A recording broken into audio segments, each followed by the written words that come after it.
Hello there, this is Retro Spirits Gaiden, and this is G LOC Air Battle Loss of Consciousness by G-Force.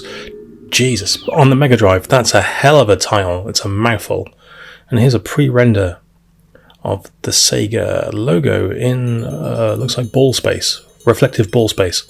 And here is an outline of an aircraft, and a missile, and some Megadrive style music. Now, this is an into-the-screen flying shooty game, and I've bought it recently. This video represents my first play. We've got an odd joystick movement option here. Not entirely sure what it means.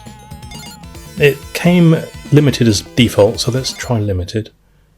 This is converted from an arcade machine, which was a 32-bit powerhouse of a machine, from what I remember. It came in a 360-degree rotating cockpit of the like you won't get for your Megadrive as a peripheral. We've got a map here, and sort of zooming in on bits of it. Sort of zooming in pixely style. Presentation. This is presentation, people. We've got some people tapping their fingers, wondering what the hell is going on while we're cycling through these images. Oh, and suddenly we're in an aircraft and we're taking off. Lovely. So we have a scrolling floor with what looks like glittery pixels, and we have some aircraft to shoot. We have a Vulcan style cannon. Oh look, there's a camouflaged green aircraft there. Green because of the sea being blue and the sky being blue, so that's the natural colour to paint an aircraft. We need to get 7 this time. So we got a dude that comes on the screen. I got confused there, I didn't know which one was my aircraft. Dude that comes on the screen and barks orders at you. The floor has some scrolling. It looks sort of mode 7ish really, the floor, but I'm sure it's not because the Megadrive isn't mode 7 compatible, is it? So we've got the aircraft scooching left and right there. It's rotating around the centre point of the screen, so maybe that's what the limited movement is related to. So you can fire your missiles. Yeah, this is a slower paced version of Afterburner with less visual variety in the aircraft you attack. Because it looks like, to me, I'm only shooting down F-18s? Is that an F-18 or an F-14? Someone who knows more about aircraft can tell me. But it looks like an F-type craft anyway. 10 incoming bogeys to down. Got to eat 10 bogeys? That's disgusting. Oh, it means aircraft. We've got a horizon here which rotates with a gradient on it, which is something they never managed to do in Afterburner. We have a time limit, and we have a counter in the top of the screen, the right hand side, which counts up my tally. So I need 2 more to complete this segment.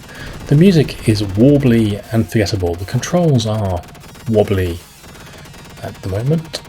It's not a very smooth left and right rotation.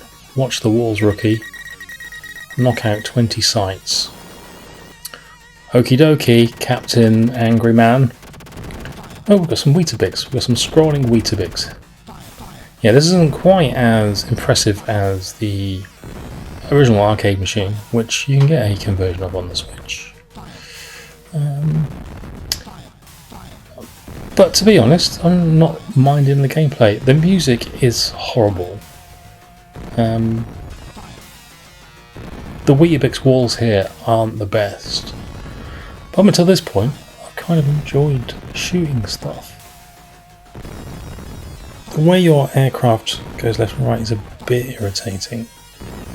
But I'm sure if I change the control configuration, I can get a more responsive aircraft. I've got 3 missiles left there. Do they ever... Oh, it's gone back up again. So I've got 24 missiles. I'll kill some more bastards.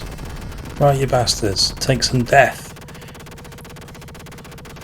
Okay, so this is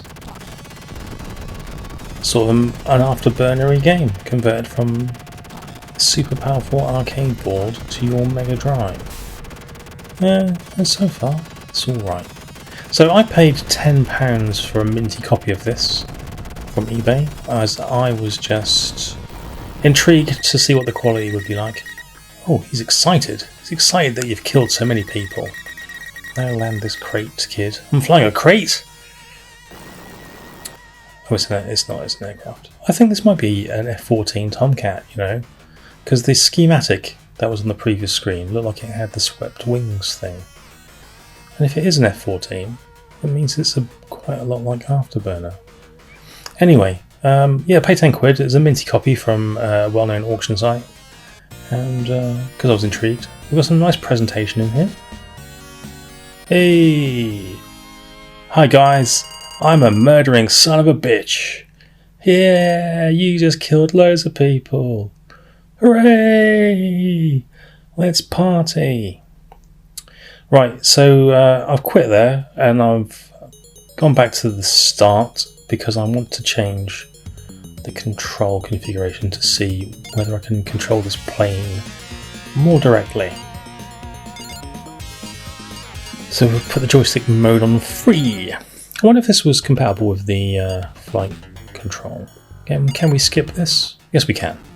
Pressing start looks like skips the map screen interrogation. Got 5 bogies to down. Damn it. Oh, hello. And now we're sort of rotating in increments of like 5 degrees. There we go. Yeah, I mean that feels a little bit better. It feels a little bit better. Because before it was very... well, it was returning me back to the centre, so I was pressing left or right and it was going back to the centre. This one just leaves you stranded and lets you sort it out yourself, which is fine. I quite like the graphics, actually, even though there's no variety in the enemy planes. I think the planes do look kind of cool. I wouldn't say this is the most action-packed game I've ever played, but as a comparison to, say, Galaxy Force 2 on the Mega Drive, this is probably a better conversion of the source material. Yeah, at least it looks a bit like the arcade machine with the floor scrolling. Whereas Galaxy Force 2 had no chance in hell of matching the arcade machine. Galaxy Force 2 does have better music though, I will say that for it. 10 incoming bogies to down.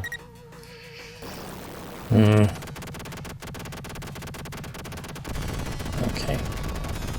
I seem to be killing more things here with my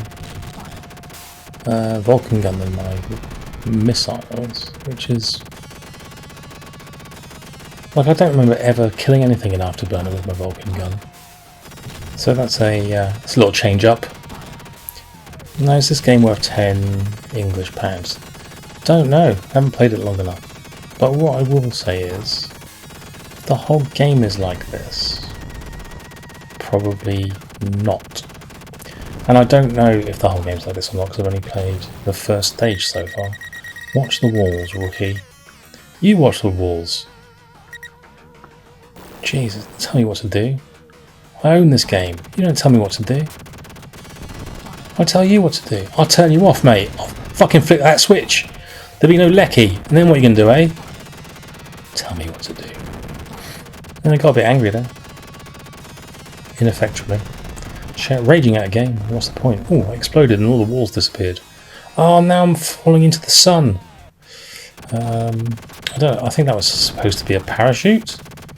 But it looked like he was head diving into the sun. Head diving? Is that a thing? Diving into the sun. Head diving. I've heard of muff diving in relation to marine research. Head diving? I just made that up. That's a thing people do. Bog diving, that's another thing. Head diving, no.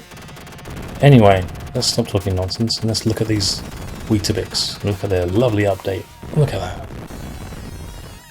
The thing is, they do have frames. There are frames there, but there's something wobbly going on. I don't know what it is. There's like they said, yeah, we'll put 30 frames into these Weetabix, but then we'll draw them differently for each frame, so the detail is different in each frame. So it looks like it wobbles anyway. It's a very strange decision. Anyway, nicely detailed planes. I think I feeling these planes are kind of pre-rendered, but because they're so low colour, it's not super offensive. When they fly towards you, they have fewer frames of animation. Alright, well this is G LOC. It's pretty damn sedate, isn't it? Oh, he's celebrating again. He's celebrating death! No, land this crate, kid.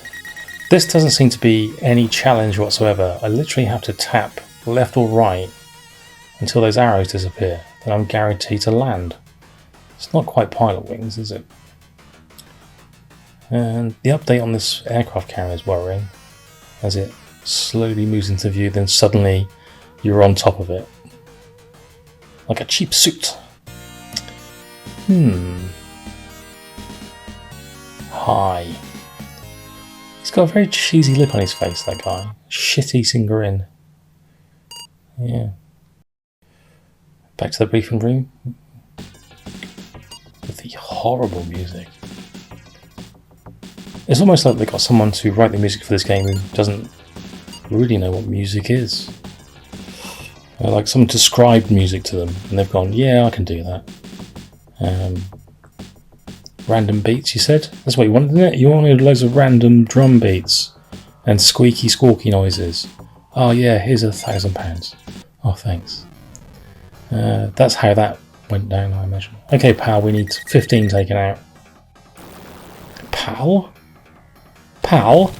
I don't think that's particularly correct communications across military operations, for crying out loud. Anyway, yeah, so my recommendation would be set the flight to free, the flight movement stick to free. Makes it a bit more interesting. Don't pay more than 10 quid for this game, and listen to some actual decent music, because the soundtrack for this game is shoddy. Right, that's G LOC. Catch you later.